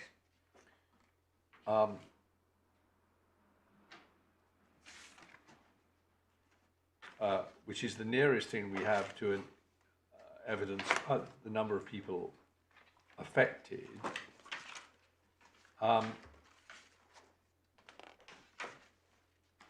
We start with the fact that there are 124,000 people working 16 hours a week at the minimum wage. It's actually at or less than, but I think we ignore less than, which is confusion. But that's right. That's what we see from the table at 3, isn't it? Yes.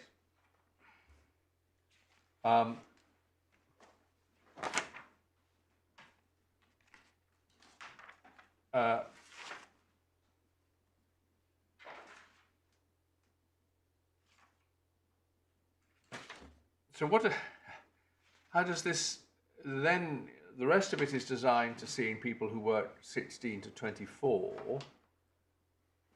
I appreciate this is just evidence, but why is anyone other than the people at 16 relevant?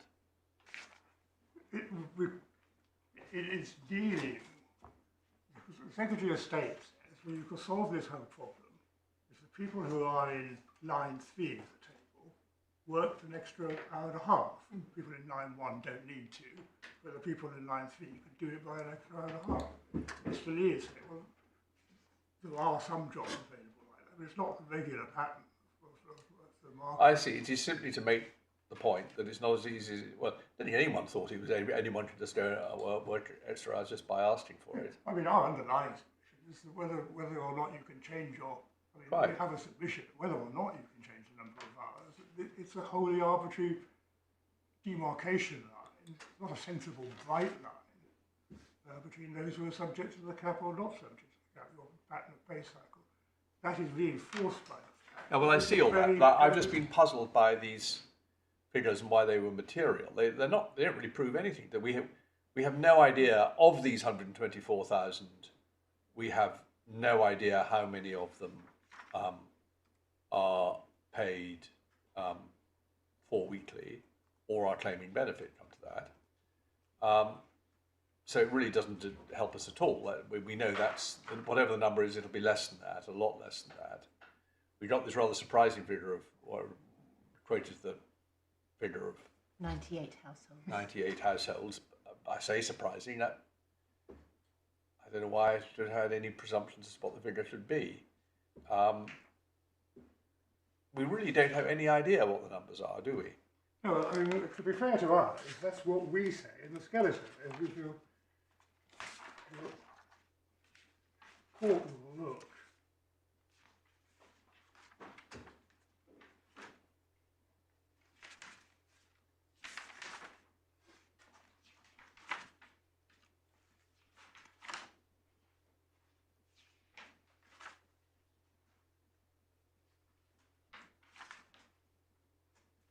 At paragraph 19, under the heading Significant Number of Affected Claimants.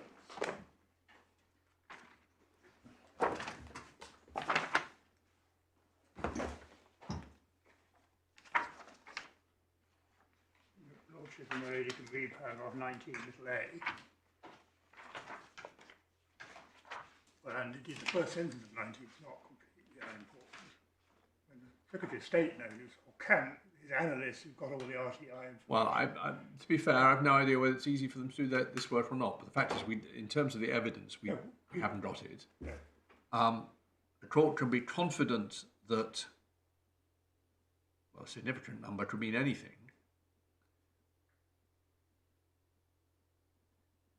You'd have to be on 16 hours a week at national minimum wage. Yes. You'd have to be on a 28-day, a fortnightly or a weekly pay cycle. Yes. And you'd have to be a person who couldn't increase your hours or Well, move. sorry, Second my lady, but I think in its pure form, that the point It's that she was just just the about to make event. is irrelevant. Yes, Yeah. That would mitigate the that problem. would mitigate. Well, yes, that point still leaves the people in line 3 subject to a very substantial problem, which the people in line 1 are not subject to. With no hint in the primary. Yes, but okay, I understand that. No, but no, no hint in the the point primary. is we just don't know the numbers. You could make them a bit bigger by saying, although this case is about a 4-week pay cycle, actually it affects people on 1 and 2-week pay cycles, and we have no idea how many of those there are. In the We certainly days when can't I was growing up, lots of people were weekly paid, but it's certainly become much, can't- much rarer. I appreciate it. We certainly can't quantify it, but we do know from Helen Hargreaves 1 that although monthly pay cycles are common, I mean, true monthly pay cycles, so are 4 weekly and weekly pay cycles. Yes, but that doesn't help you unless you know how many of those are working 16 hours a week. No, You just don't. What I'm bottoming out is that we can't put a number on this. no, either we say you can put a number on it, you can say that this is a significant problem. That it's not disappearing, none of this is disappearing in small. Well, it's significant for one person. It was clearly very significant for No. Mrs. Pantellerisco. But insofar as as it's relevant to put a number on it, we can't. It could be the lowest figure mentioned by the minister. As you say, it's almost bound to be more than that because that was at an early stage of rollout. But we could be dealing with hundreds or thousands or tens of thousands. We just don't know. Okay, I don't want to go on saying we don't know, Well, just to make sure that we don't know. But first of all, if your Lordship's obviously seen paragraph 13 of Hargreaves 1.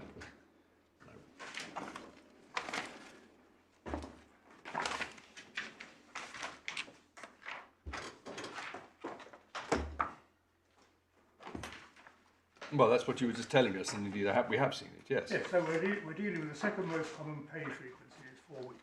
Yes, but So that's irrelevant unless we know how many of those are Well, I paid. don't accept it's irrelevant. We have a situation in which the legislature has said you should be exempt from the cap if you're doing enough work to meet the policy objectives of the cap. That's 16 hours a week.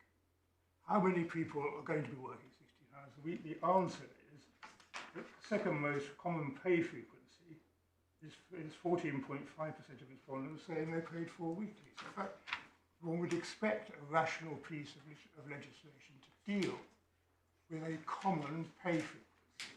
That's the core of our case. Secretary of State just says, well, okay, you prove this is a problem. That's what your Lordship is putting to me, the Secretary of State's case. I just don't accept that's the right way of doing it. This is a problem because there's no rational basis for subjecting people on a 4-weekly pay cycle to the cap. It doesn't further the objectives of the cap. If it's a tiny number, it's easily soluble. If it's a larger number, the Secretary of State should deal with it. For the reason that it's a larger number. He or she has the information. We don't have the information. It's quite telling that we haven't been told it. Okay. Do my lord and my lady have any questions? Yes, Mr. Brown. Well, my lady, the point about the data, my submission is this: it really does depend on how many of my lady's 3 criteria one is taking into consideration, because true it is that you need to see whether it's a 28-day payment cycle and whether it's at the minimum wage. But in order to see whether this particular £5,000 impact, as Mr. Drabble repeatedly puts it, actually arises in practice, one has to look at the behavioural side, i.e. the third criterion that my lady indicated is, can they do anything about it? Because if we have a situation in which people are responding to the circumstances in which they face themselves and saying, well, I'd rather actually work an hour and a half extra per week rather than be subject to the benefit cap, then the economically rational thing to do would be to do that work. Now that of course raises the question, well, is it realistic? It might not be realistic with the same employer if they are set upon only having a 16-hour contract of employment, but it's certainly going to be possible elsewhere in the labour market, so additional work. This is the policy of the department. So it's not just taking traditional employment contracts and seeing what scope there is to respond to the confines of a particular employment contract. It might require individuals to do work in the gig economy for an additional period of time, which means that they do then reduce and eliminate the £5,000 impact that Mr. Drabble describes. So the £5,000 figure is obviously quite telling, and one sees why Mr. Drabble wants to repeat it. But it is much more likely that the very low figures that the Minister is referring to are accurate, because people are doing precisely what the legislation intends. They are taking steps to avoid this particular situation, as indeed Ms. Pantellerisco has done. So looking at it in a real-world basis, the statistics are probably right. There's actually very few people who are suffering the particular financial consequence that is being described. It's much more likely that the cohort is in fact doing the additional work. I accept that they would say, well, it's a little bit unfair. I have to do 8 18 hours, whereas this person does 16 hours. But we say that is the likely and rational response to this situation, and would tend to demonstrate why the actual numbers impacted are likely to be small. But we don't know. And if one takes that third criterion out, and on the basis that a little bit unfair to require them to do that additional work, then we're likely to be in a significantly larger cohort. Because assuming then that the 28-day cycle does represent, say, 20% of the workforce, then we're talking about hundreds of thousands of people. But, Yes, but not all of those will be on 16 hours a week. no, exactly. So some will. So accepting that 16 hours is common, see the evidence, and accepting that 28 days is not insignificant, then one can see that we're likely to be in looking at a cohort which is measurable in the tens of thousands, Yes. probably the hundreds of thousands. Probably not hundreds of thousands, I'd have thought. Well, anyway. At its highest. Well, it's difficult because we don't. Yes. You say 28 days, but I think conceptually we're dealing with weekly and fortnightly as Indeed. well. So taking all of those, that's the danger, the first danger of using the statistics in different ways. And the reason why I say it is appropriate to use the statistics in the way that I am using them, namely say, well, it's probably actually a very low number, is because it is in evidence that incentivising a small amount of additional work alongside a Well, we have contract that point, is a good thing. Yes. Second point, the debating point, did the Secretary of State think about it? The evidence that the respondents have taken you through does not demonstrate that the Secretary of State had not thought about this, and this was not known to her. It identifies the fact that CPAG had also identified the phenomenon and had raised it with the Secretary of State.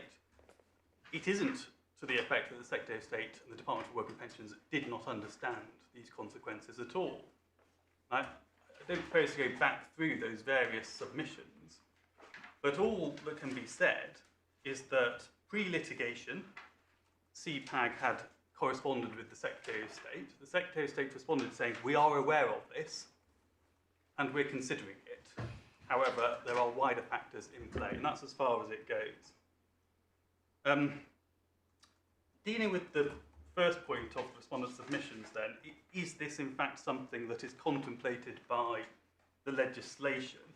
I accept that the primary legislation as an open-textured statute, as Lady Justice Rose put it, allows for the framework of universal credit to be structured in, frankly, in any way.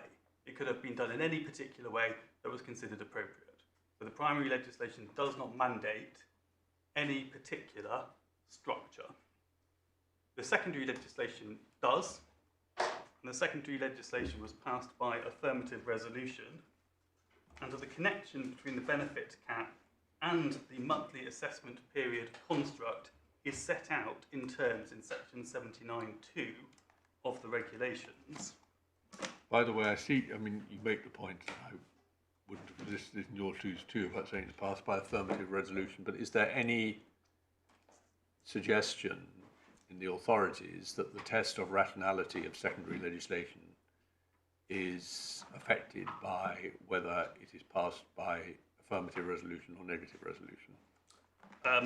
No, frankly, but it crops up in every case. No, I don't blame you for saying it, but I mean, if it was a real point, I would like some authority about it. It is not. So the fact is that Parliament has decided to do what is set out in Regulation 79.2. So the intention of Parliament is contained in the language. Very strictly speaking, I'm sorry, Malcolm. the Minister has decided, and the House of Commons and the House of Lords have endorsed it. Endorsed it. But so in terms of constitutional structure, Yeah, okay. It is, carry on, yeah. yes, the relevant institution has decided to do what is set out in Regulation 79, page 329 of the bundle. This really is simply to meet the respondent's case. Well, you didn't have to do it in the particular way, but the way that it has been done by those responsible is to say, 79.2, the reference period for the purposes of the benefit cap is the assessment period for an award of universal credit. So the difficulty this one faces is that they have to say, well, you didn't have to do that. but you have. So where do we go now? Having decided to do that, are you then required to retreat from that and to do something else because of the circumstances presented by Ms. Pantellerisco? And we say, well, no, because that is a decision which has logic behind it. See the evidence. It interacts with universal credit. Just spell out in a sentence what is the logic behind having the assessment period for the benefit cap the same as that for the entitlement to the benefit itself. But it's the same logic as drawing everything together within the construct of a monthly paradigm. So it's the budgeting point, the administration point, simplicity, and then to some extent for most people it will be predictability too, albeit that doesn't apply across the board. So it's all of those features which are best served by having a single uniform construct, which then works for incoming and outgoings as well. So receipt of welfare, receipt of salary and wage, expenditure, and then all of these moving pieces interact with each other in a way that's coherent. Take apart the coherency, introduce for one aspect only, for example, benefit cap, some different construct, and it generates tension and friction. Is it surmountable? Probably. Not desirable, though.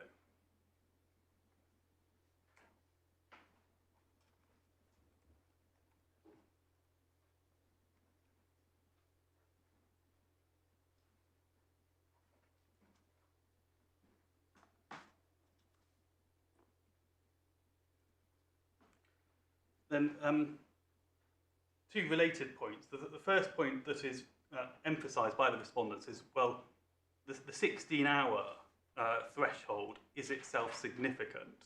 Because if somebody works 16 hours, as we all know, and it's a matter of both memories, my lord put it, that triggers a different set of circumstances, as it were. The difficulty is, though, that there has been a conscious decision to move away from the 16-hour time worked approach. That was the previous regime for the purpose of the benefit cap, and replace that with an earnings received methodology. Hang on.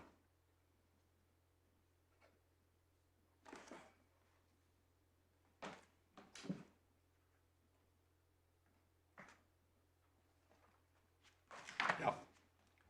And that then feeds into the issues with the RTI feed, and I'll make more points in a moment about all of that. But nobody suggests that the 16 hours per week data is encaptured in the feed, because it is not relevant, not part of the calculation. And in order for the alternative scheme that the respondents are advocating to work, one would need to have that input. You would need to see if somebody is working 16 hours per week.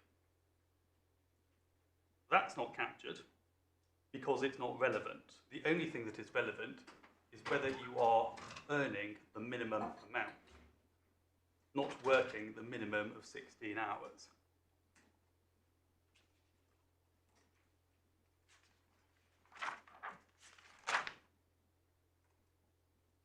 So the heart of the respondent's case is the point that is responded to at paragraph 40 of the witness statement, which is at page 13. The respondent says, I am working 16 hours per week, so why can you not accommodate that? That's what you did under legacy benefits and under the first iteration of the benefit cap, as the respondent has set out. So why can't you do that now? And obviously we could, you did it before. There's no reason why you couldn't have a 16-week minimum in the new scheme. But that has been abolished or reformed for good reason, as set out in the evidence.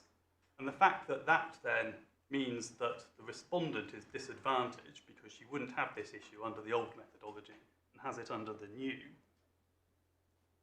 is not a reason for maintaining a legacy system. This has been reformed. This is part of the progress of the scheme.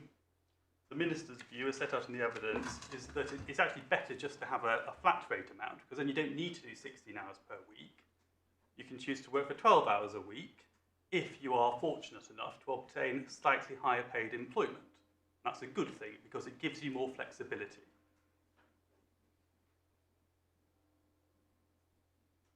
So fixing this at 16 hours a week works for Ms. Pantellerisco. It doesn't work for my notional hypothetical comparator here, who in fact has managed to avoid the benefit cap by working only 12 hours a week, which may suit her personal circumstances better, but doing so at a higher hourly rate. Now you could say, well, let's have both running at the same time. So we see the desirability of both, but then we get into the how many systems are we really going to have for this phenomenon? And the view of the Secretary's Aid is that you have one.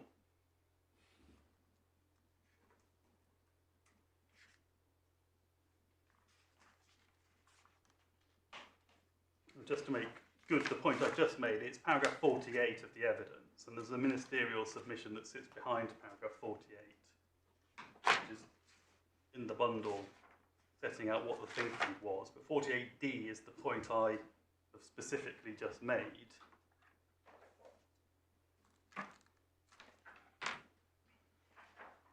If it's helpful, it's at page 97 is the underlying options document, and then page 100 as well. And these are examples. So which number, pages 97 and 100, yeah. 97 is an impact assessment. Yeah, we can look at it if you want us to, but I mean, if it's just references for the Yes. oral point, we needn't go there. It's just references. So the witness statement aims to try and summarise what's set out in a lot of detail in these analyses that are produced by the department. But the point is that a decision was made for good reason.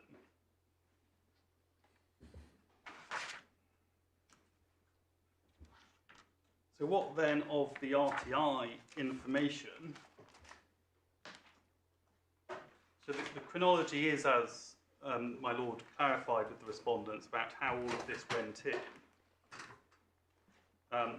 So it is right that the 28-day payment cycle pattern information will be in a feed that goes to people within the DWP, and no doubt it is right that reforms could be made to allow that to go to the decision maker. But where does that actually take you?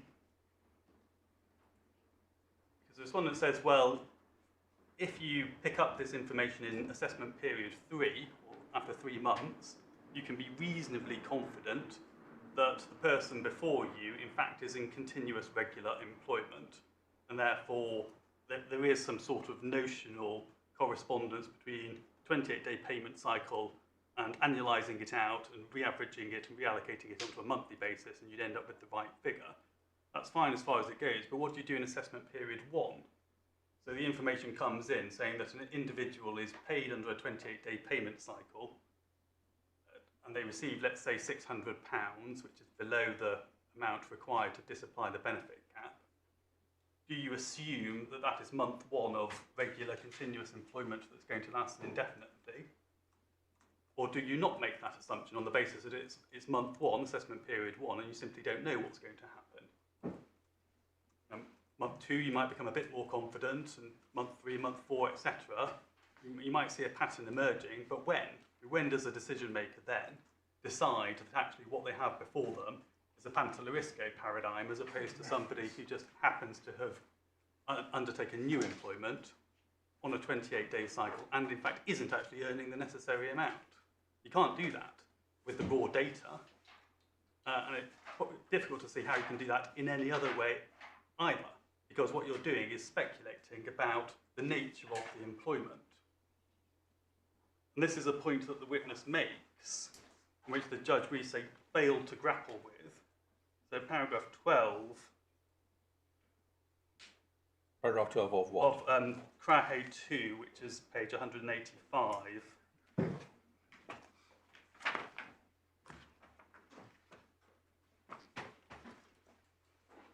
So, as Crahe says, considering reforms, need to input then 5 lines down, it's not realistic to rely on the fact that HMRC is able to capture pay cycle data to conclude that UC decision makers can approach the calculations in the way suggested by the claimants, i.e. by assuming that any salary payment which is paid with a 28-day indicator will inevitably be paid in the same way on an ongoing basis.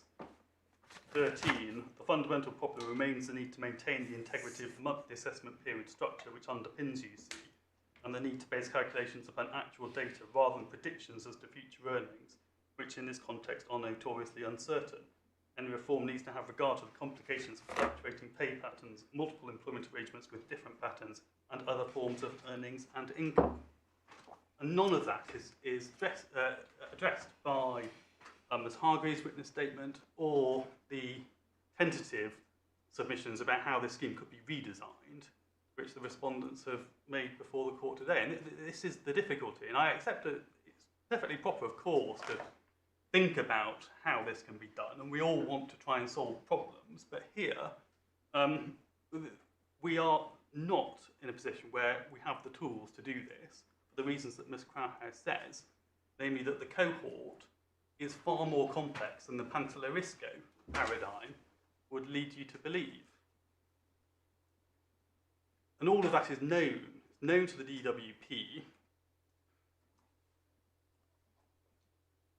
And we do say then that the judge really should have thought very, very carefully about whether he could properly say that, in fact, all of the complications simply fallen away in light of this evidence that was served post-hearing, because it is the contrary. Ms Crowhouse made it absolutely clear what the problems would be, and it's the problems that I've just illustrated. You just can't confidently do what the respondents want you to do in order to address their particular circumstances. So, I mean, our short point really is that we do accept that it's something that requires consideration, and that's what's happening. That is proper to my client and to the Department of Work and Pensions, and it was not appropriate for the judge to force it. I mean, your submission is that room for improvement is not the same as unlawfulness. No, absolutely not. My lord, unless I can assist the court. Not, no. Well, thank you to both counsel for dealing with a complicated problem so clearly and succinctly. We will, of course, be reserving our decision. In due course, draft judgments will be circulated to counsel in the usual way, with the hope that they can agree the form of a consequential order, or if they can't, can submit rival submissions so that we can resolve the matter on the papers before we hand down judgment, and also to draw our attention to any typographical or other minor factual errors. I think most of the things we asked for we have got. I'm not aware of any outstanding wish list. No, nobody's made a note of any, and I can't think of any, so there probably aren't. Thank you very much. Court rise.